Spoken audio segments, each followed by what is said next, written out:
Bueno, vamos a empezar con el esquema de mundo antiguo para la preparación de graduado en eso. Es un esquema que nos va a venir muy bien a modo de recopilación de todo lo que hemos visto en el temario, ¿vale? Con los eventos más importantes, los conceptos más relativos respecto al mundo antiguo, ¿vale?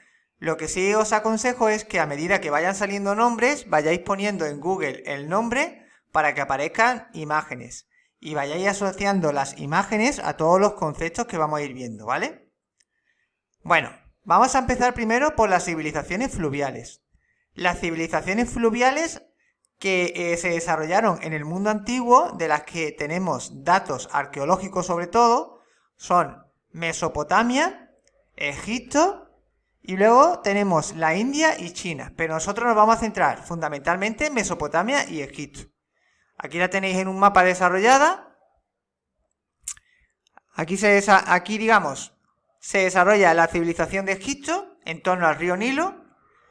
La civilización de Mesopotamia en torno a los ríos Tigris y Éufrates. Y aquí veremos que van a evolucionar distintos pueblos que van a ser hegemónicos en distintos periodos, ¿vale?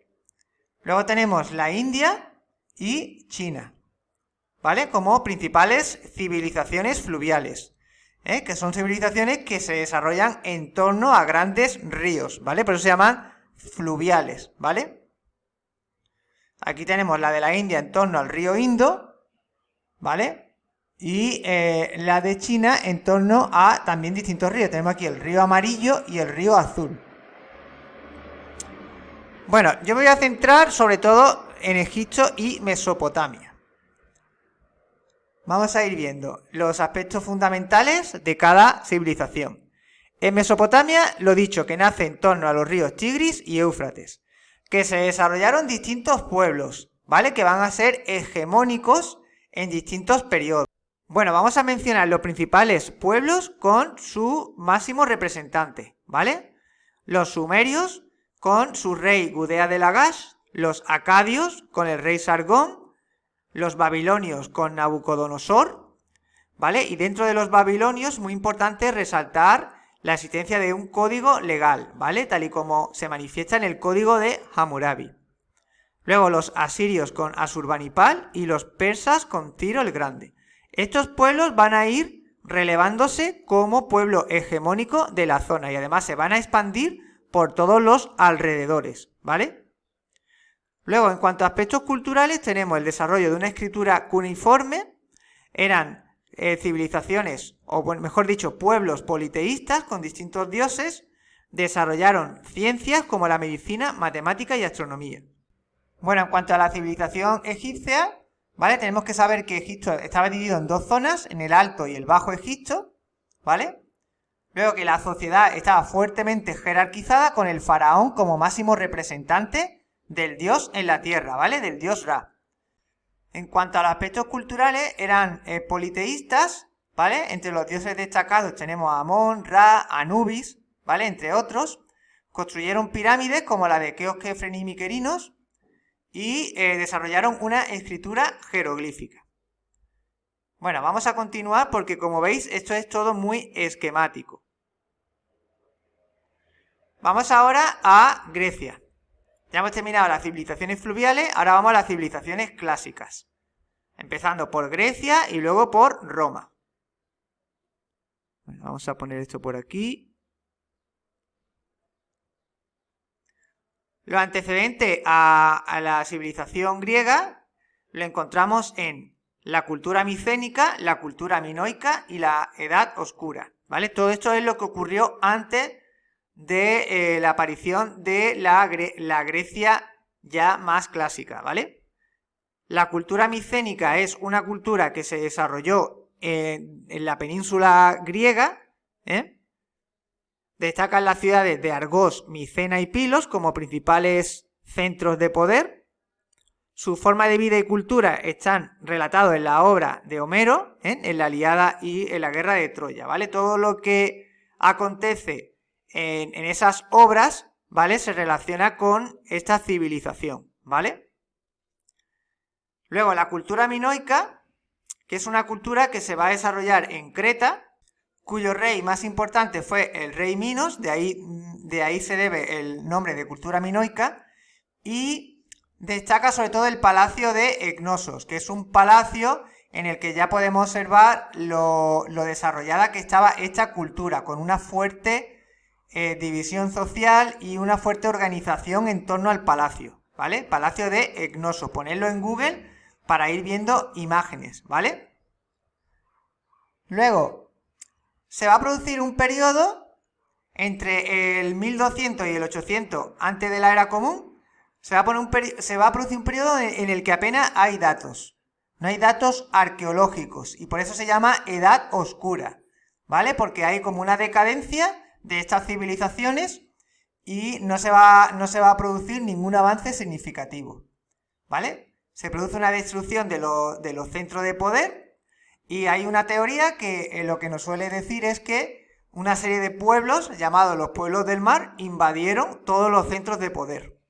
Y por eso hay un vacío arqueológico, porque lo que hay son solamente civilizaciones destruidas, ¿vale? Pero esto es solamente una teoría que trata de explicar el porqué de este vacío de datos o vacío de estructuras en este periodo de tiempo, ¿vale? Bueno, una vez visto los antecedentes, vamos a ver ahora los periodos históricos en los que se divide la civilización de Grecia, ¿vale? Tenemos tres grandes periodos: la etapa arcaica, la clásica y la helenística. En la etapa arcaica se va a producir el desarrollo de las polis griegas, ¿vale? Las polis, que son centros de poder, pequeños centros de poder que van a dominar un territorio sobre el que van a tomar decisiones políticas, económicas y sociales, ¿vale? Destacan sobre todo la polis de Atenas, ¿vale? Donde hay un sistema de gobierno democrático, y la polis de Esparta, donde hay un sistema de gobierno oligárquico, ¿vale? Además, también se va a producir la colonización del Mediterráneo, ¿vale? Es decir, van a haber habitantes de Grecia que van a abandonar sus respectivos lugares para montar colonias, fundar colonias en el Mediterráneo, como la de Masalia, ¿vale? Que se localiza en Marsella, y la de Emporio y Rode, que están en la península ibérica. Luego, en la etapa clásica, se van a producir una serie de eventos que van a caracterizar toda la etapa. Como por ejemplo las guerras médicas, que eran guerras contra los persas, ¿vale? En estas guerras médicas se va a producir la alianza de todo el mundo griego contra el rey Ciro de Persia, ¿vale? Por tanto, digamos que es una guerra donde Esparta y Atenas se van a aliar para intentar defenderse de los persas. Luego tenemos la guerra del Peloponeso, falta aquí una O, ¿vale? Guerra del Peloponeso, que es una guerra entre Esparta y Atenas por la hegemonía de Grecia, ¿vale? Que finalmente va a terminar con la victoria de Esparta. Y por último, Filipo II de Macedonia va a conquistar toda Grecia, ¿vale? Y su hijo Alejandro Magno se va a expandir por todo el oriente, ¿vale? A costa del imperio persa. Con esto termina el periodo clásico y comienza el periodo helenístico, que va del 323, año de la muerte de Alejandro Magno, al 31 a.C., que supone la caída del reino de los Ptolomeos, ¿vale? Lo que es la muerte de Cleopatra, ¿vale? A manos de César Augusto, ¿vale? Entonces, este periodo comienza, como he dicho, con la muerte de Alejandro Magno. Todo lo que es las conquistas de Alejandro Magno se va a repartir entre sus generales, entre los generales que eran de mayor confianza de Alejandro Magno, y así se va a formar los reinos helenísticos, entre los que destaca el reino de los Ptolomeos en Egipto, ¿vale? El reino de los Seleucidas y el reino de los Antigónidas, ¿vale? O más que reino, dinastía, ¿vale? Porque lo que forman son dinastías que van a reinar en estos territorios, en estos reinos, ¿vale? Luego, Roma va a conquistar Egipto en el 31 a.C., poniendo fin al reino egipcio de los Ptolomeos y comenzando un nuevo periodo histórico, ¿vale? Finalizando ya la etapa helenística. Bueno, pues entonces aquí hemos hecho, a modo de super resumen, los principales eventos de la civilización griega divididos en tres etapas, ¿vale? Vamos a continuar. Vamos a ver ahora la historia de Grecia clásica en cuanto a sus manifestaciones artísticas, ¿vale? En cuanto a la arquitectura, tendrá un carácter monumental y religioso, ¿vale? Cuyo edificio más emblemático será el templo, ¿vale? El templo para llevar las ofrendas a la diosa de la polis. Estos templos estaban divididos en 3 naves. Pronaos, la entrada, la cella, que es donde estaba la estatua del dios, y el opistodomo, que era ya la estancia de salida. Vamos a ir viéndolo. Aquí tenemos la planta de un templo griego clásico. Tenemos aquí, esta sería la pronao, esta es la cella y este es el opistodomo, ¿vale? Y luego esto es el pórtico rodeado de columnas, ¿vale? Luego, en arquitectura se diferencian distintos estilos, ¿vale? El estilo dórico, jónico y corintio, ¿vale? Lo que diferencian cada estilo es el tratamiento de la columna, de las columnas. Los principales elementos de la columna tenemos por un lado la basa. Aquí no tiene, fijaros como aquí en la dórica se levanta directamente sobre el basamento, o sea, no tiene una basa propia, sino que es sobre la plataforma. Luego ya tenemos el fuste y el capitel, ¿vale? Y cada capitel va a ser totalmente distinto, va a ser como una evolución. Fijaros como el jónico, el capitel está mucho más desarrollado con estas volutas que tenéis aquí. Y en el corintio el capitel tiene hojas de acanto, que es el principal elemento identitario del capitel corintio, las hojas de acanto con un rosetón. ¿Vale? Aquí lo tenemos, hojas de acanto. Luego tenemos aquí un astrágalo. Astrágalo es el elemento a partir del cual se forma ya el capitel, ¿vale? Esto es el fuste de la columna y esta es la basa de la columna. Fijaros que entre la basa del jónico y la basa del corintio no hay tanta diferencia. La diferencia está en los capiteles, Y el dórico se ve que es el más antiguo por la rudeza del fuste, ¿vale? Porque el fuste de la columna está muy poco detallado, ¿vale? Mientras que aquí está mucho más estriado, Y además el capitel tampoco está tan desarrollado como los demás, ¿vale? Entonces, por orden evolutivo tenemos el dórico, el jónico y el corintio, ¿vale? El dórico se va a dar sobre todo en el Partenón, es el principal representante del dórico. Luego tenemos el jónico, que se va a dar en el templo de Atenea Nike, que es de orden jónico, y el corintio se va a utilizar sobre todo en época ya romana. Será un estilo preferido por la civilización romana, el estilo corintio. Aquí tenemos la portada de un templo griego. Esto es un templo jónico, se identifica por el capitel, ¿lo veis? Se levanta sobre esta plataforma, aquí ya tenemos la baza, el fuste, el capitel, ¿vale? Luego tenemos aquí el entablamiento con la decoración de pequeñas esculturas, el frontón y la cubierta, ¿vale?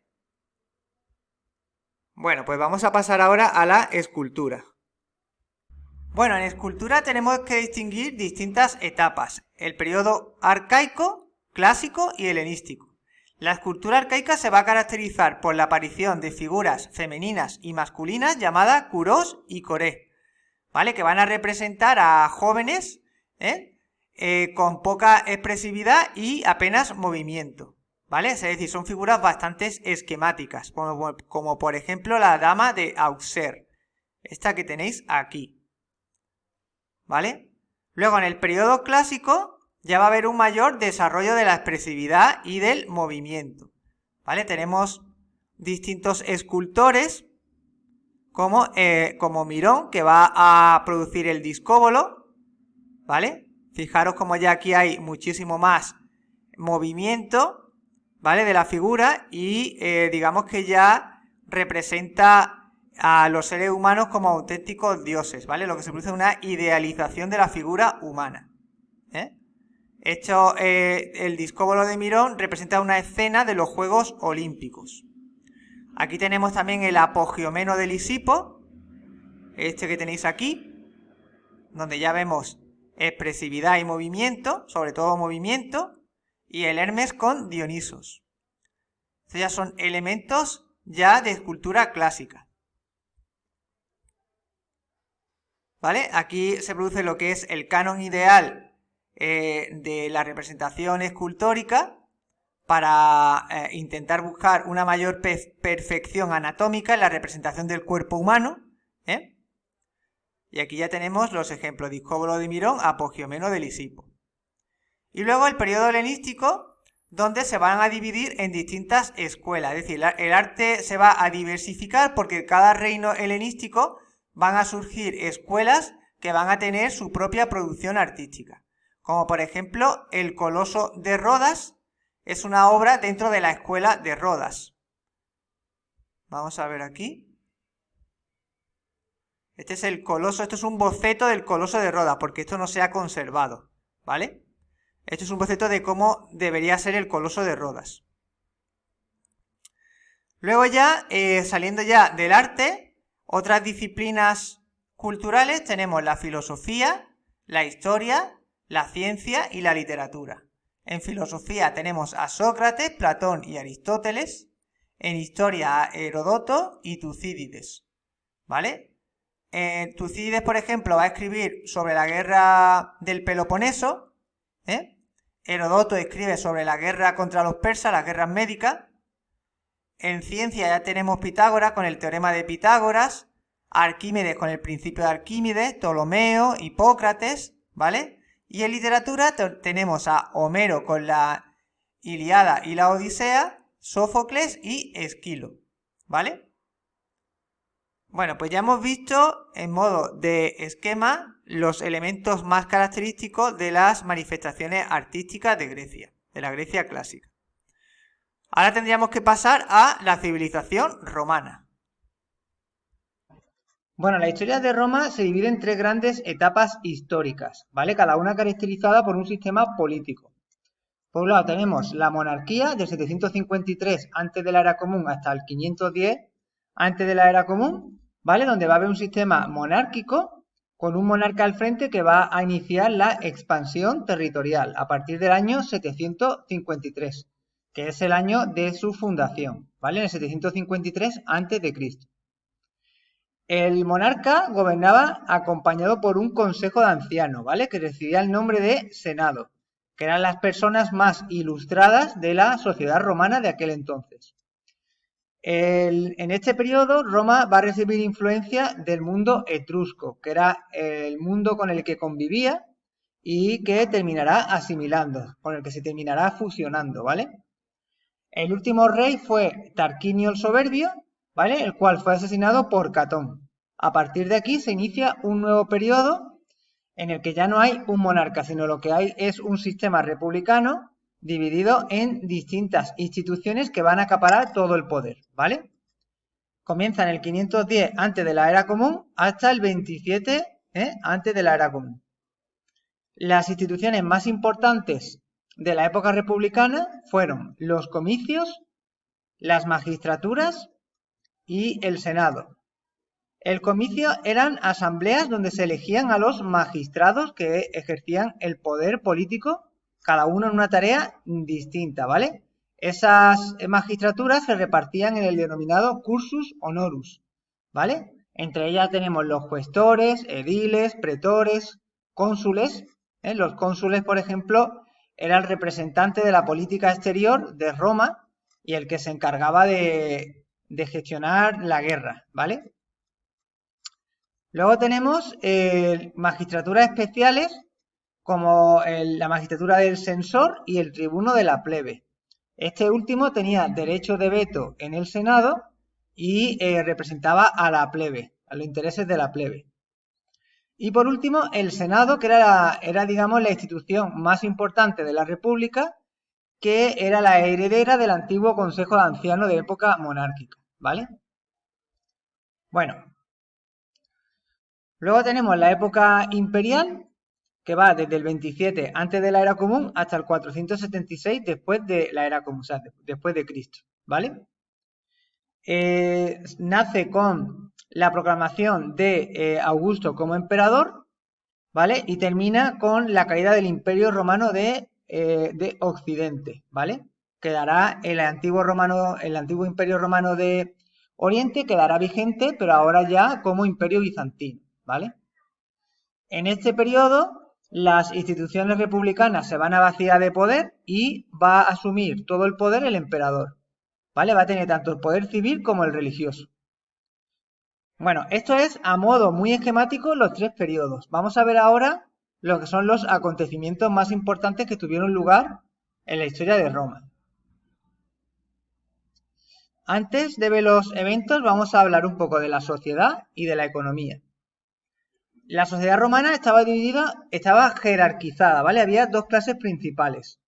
Los patricios, que era la clase alta, y los plebeyos, que era la clase baja.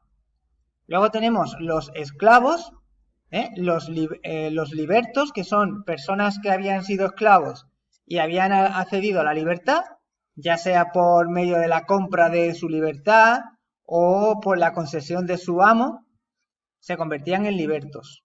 Y luego tenemos los bárbaros, que eran gente de fuera del imperio, ¿vale? Era gente que representaba a la civilización extrarromana, ¿vale? La que estaba fuera de Roma.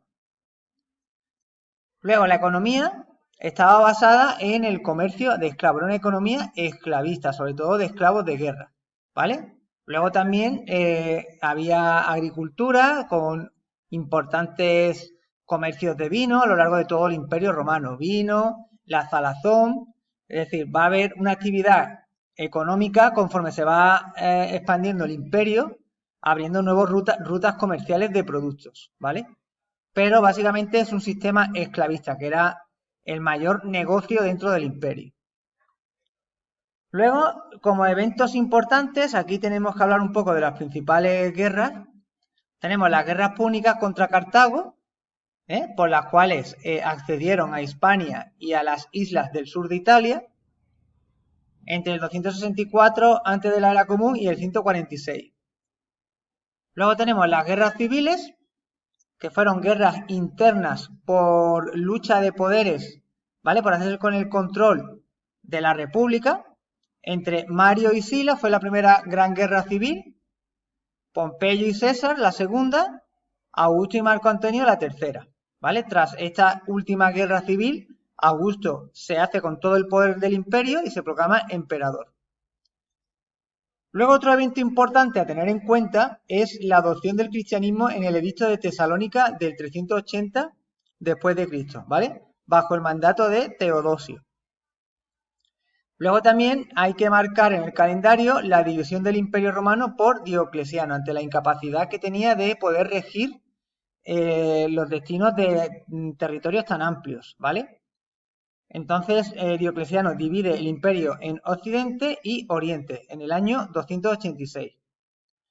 Luego, en el 476 se produce la caída del Imperio Romano de Occidente y con ello se pone fin al mundo antiguo. Ya nos metemos de lleno en la Alta Edad Media. Bueno, entonces, como esto es muy esquemático y de lo que se trata es de tener solamente ideas generales, ¿vale? Aquí tenéis los eventos más importantes relacionados con la historia de Roma y aquí algunas características de la sociedad y economía. Vamos a continuar. Ahora vamos a ver la parte artística, el arte romano. En la arquitectura tenemos por un lado la arquitectura civil y por otro lado la religiosa.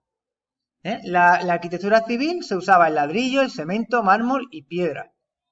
Y hay que distinguir entre construcciones con finalidad económica y lúdica, ¿vale? Por un lado, la económica para mejorar, sobre todo, los intercambios comerciales y mejorar la infraestructura de las ciudades que iban conquistando, ¿vale? Así tenemos el puente de Alcántara, ¿vale? Las basílicas, que eran edificios donde se administraban justicia, el acueducto de Segovia, el Coliseo de Roma, que era tanto económico como lúdico, el teatro, como por ejemplo el Teatro de Mérida, que esto era más lúdico, ¿vale?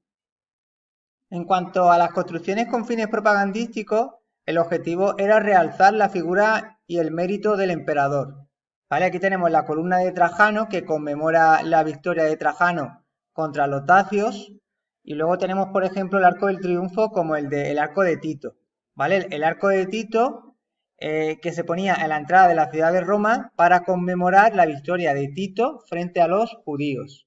A ver si podemos ver algunas imágenes. Aquí tenemos el arco de Tito, ¿vale? Y aquí la columna de Trajano, ¿vale? Con escena de la batalla de Trajano contra los dacios. Este es el Panteón de Agripa, ¿vale? Que ya es una arquitectura de carácter más religioso. Entonces, vamos a ver, vamos a continuar aquí, ¿vale? Como construcción religiosa, pues podemos destacar el Panteón de Agripa. Es decir, en la arquitectura tenemos por un lado la arquitectura civil con fines económicos, como los puentes, las basílicas, los acueductos, ¿vale? Luego tenemos construcciones que mezclan los intereses económicos con los lúdicos, como por ejemplo el Coliseo, ¿vale? Los teatros, el teatro, Coliseo, también los Coliseos también reciben el nombre de anfiteatro, ¿vale? Y luego tenemos otras propagandísticas como las columnas conmemorativas, los arcos de triunfo. Y también había construcciones religiosas como el Panteón de Agripa, ¿vale? Este que tenéis aquí. Bueno, vamos a continuar.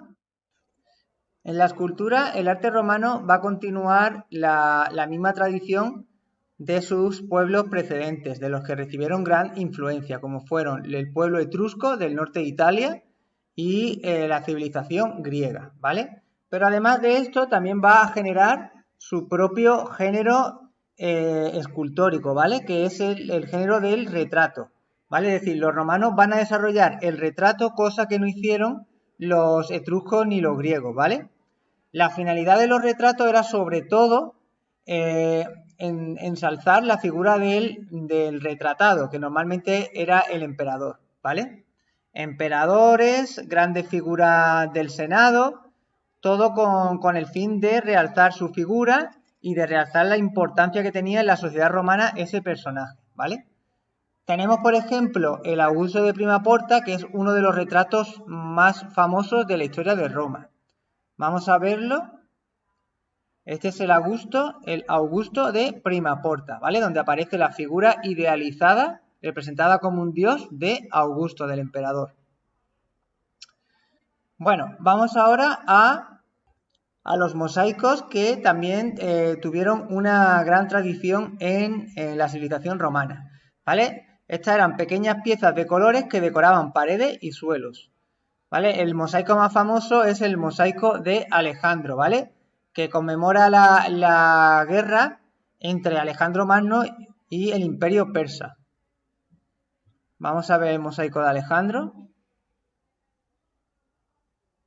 ¿vale? Este es el carro del rey Ciro.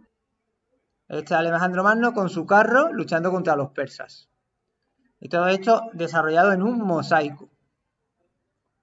Vale, pues vamos ahora con la parte de Hispania, ¿vale? Lo que es la presencia de Roma en la península ibérica.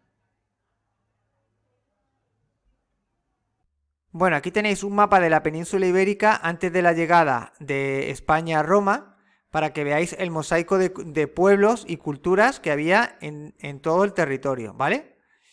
Aquí, en este momento, tenemos por un lado colonias cartaginesas. Cartago, que en su origen era una colonia fenicia, se había independizado de la metrópoli y se había expandido en España, ¿vale? Toda esta zona de aquí, la zona que tenéis de este color, estaba bajo dominio de Cartago, ¿vale?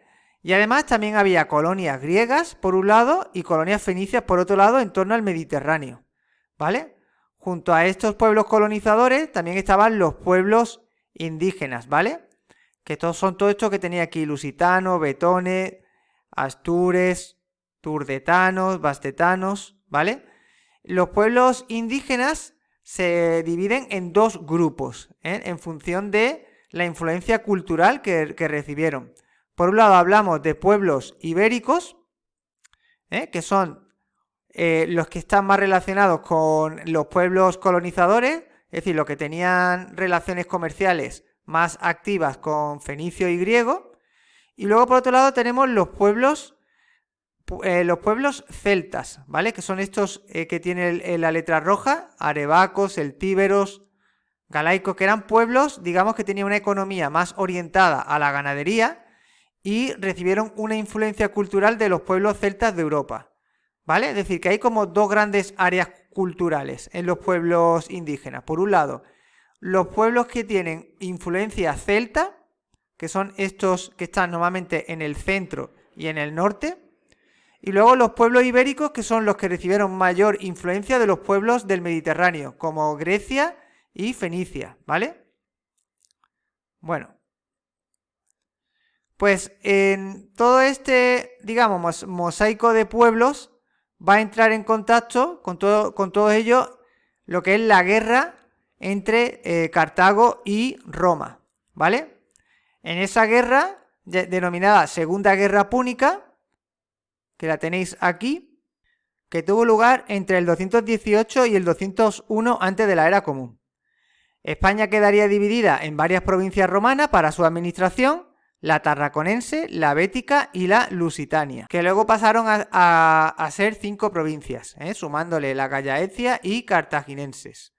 Vamos a verlo en un mapa para que veáis cómo se distribuyó la administración romana. Si ponéis en Google las provincias, va a salir el mapa, ¿vale? Aquí tenéis la provincia de Galaecia, Tarraconensis, Cartaginensis, Baética y Lusitania, ¿vale? Son las 5 provincias romanas. Bueno, vamos a continuar con el esquema. La romanización es el proceso mediante el cual los pueblos indígenas fueron adoptando las costumbres, los usos romanos, ¿vale? Tanto la lengua como el código penal, ¿vale? Y se hizo de manera espontánea y progresiva, ¿vale? Sobre todo se iban introduciendo las medidas tanto desde un punto de vista legal, con la administración que se encargaba de que se cumpliera la ley que procedía de Roma, y también los mercaderes romanos, lo que son el ejército romano, todos estos cuerpos de personas fueron los que poco a poco fueron introduciendo los usos y costumbres romanos en los pueblos indígenas, ¿vale? Además se fundaron ciudades, ciudades romanas como Emérita Augusta, que es Mérida, la actual Mérida, Tarraco, la actual Tarragona, e Itálica, la actual Sevilla, entre otras, ¿vale? Bueno, con esto hemos terminado el esquema del mundo antiguo. Tened en cuenta que todo esto está adaptado a un nivel de graduado en eso y prueba de acceso a grado medio, ¿vale? Para otros niveles ya tendríais que coger más información, ¿vale? Porque esto de lo que se trata es de poner de manera esquematizada las ideas fundamentales de todo el mundo antiguo, ¿vale? Es que hemos resumido el mundo antiguo en un vídeo de poco más de 30 minutos.